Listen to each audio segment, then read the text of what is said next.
Bung Karno galau. Ia menghitung jika sampai terjadi peperangan, secara matematis tidak akan mungkin bisa mengalahkan sekutu. Persenjataan mereka jauh lebih lengkap dan keahlian militernya lebih memadai. Atas saran Jenderal Besar Sudirman, Bung Karno diminta mengirim utusan khusus kepada Roisul Akbar Nahdlatul Ulama, Hadratus Syekh Kiai Haji Hashim Asy'ari di Pondok Pesantren Tebu Ireng, Jombang. Tujuannya meminta fatwa Kiai Hashim tentang hukumnya berjihad membela negara yang notabene bukan negara Islam seperti Indonesia. Kiai Hashim lantas memanggil Kiai Haji Wahab Hasbuloh dari Tambak Beras, Jombang. Kiai Wahab diminta mengumpulkan ketua-ketua NU se-Jawa dan Madura untuk membahas persoalan ini. Bukan hanya itu, Kiai Hashim juga meminta kiai-kiai utama NU melakukan sholat istikharah, salah satunya Kiai Abbas dari Buntet, Cirebon, Jawa Barat. 21 Oktober 1945, seluruh delegasi NU se-Jawa dan Madura telah berkumpul di kantor pusat Ansor di Jalan Bubutan, Surabaya. Kiai Hashim memimpin langsung pertemuan tersebut dan kemudian dilanjutkan oleh Kiai Wahab.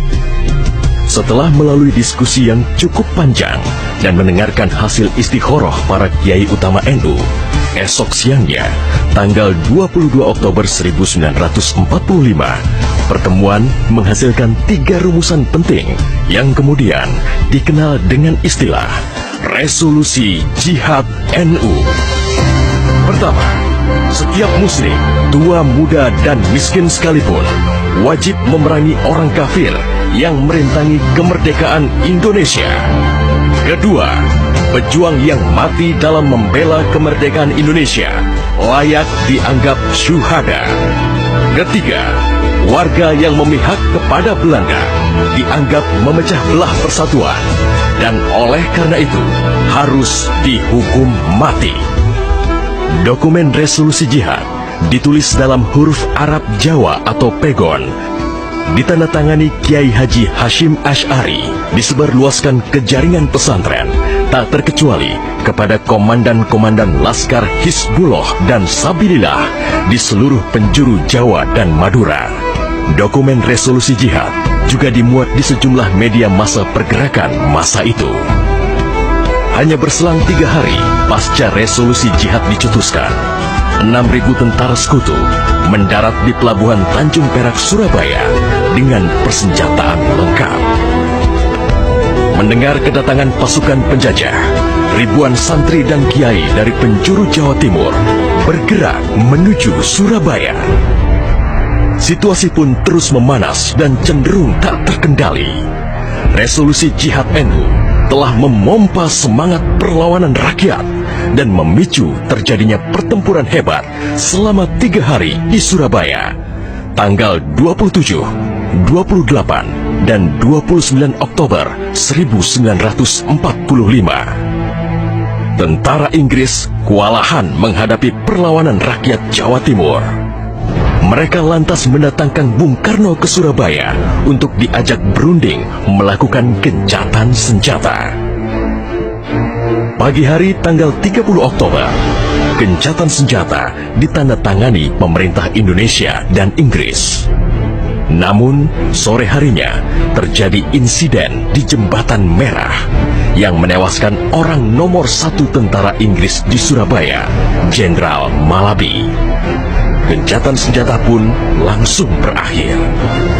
Pengganti Malabi, Jenderal Robert Munser, mengultimatum Laskar Pejuang dan tentara Indonesia agar menyerahkan senjata kepada Inggris paling lambat 10 November 1945. Jika tidak, Inggris mengancam akan membumi hanguskan Surabaya. Mendengar ancaman itu, para komandan Laskar Hizbullah, Sabilillah, Mujahidin, TKR, dan para santri marah besar.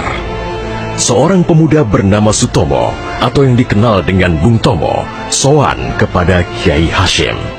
Ia meminta izin kepada Kiai Hashim untuk menyiarkan dan menyebarluaskan resolusi jihad melalui radio. Bismillahirrahmanirrahim. Merdeka! Saudara-saudara penduduk kota Surabaya, kita semuanya telah mengetahui bahwa hari ini tentara Inggris telah menyebarkan pamflet-pamflet yang memberikan suatu ancaman kepada kita semua. Kita diwajibkan untuk dalam waktu yang mereka tentukan menyerahkan senjata-senjata yang telah kita rebut dari tangannya tentara Jepang. Tetapi inilah jawaban kita. Selama banteng-banteng Indonesia masih mempunyai darah merah yang dapat membuat setarik kain putih, merah dan putih, maka selama itu tidak akan kita mau menyerah kepada siapapun juga. Allahu Akbar, Allahu Akbar, Allahu Akbar. Merdeka! Pertempuran 10 November membuat malu tentara Inggris. Target mereka menguasai Surabaya dalam waktu 3 hari tak terbukti. Bahkan di hari yang kedua, Inggris kehilangan Jenderal Robert Munser.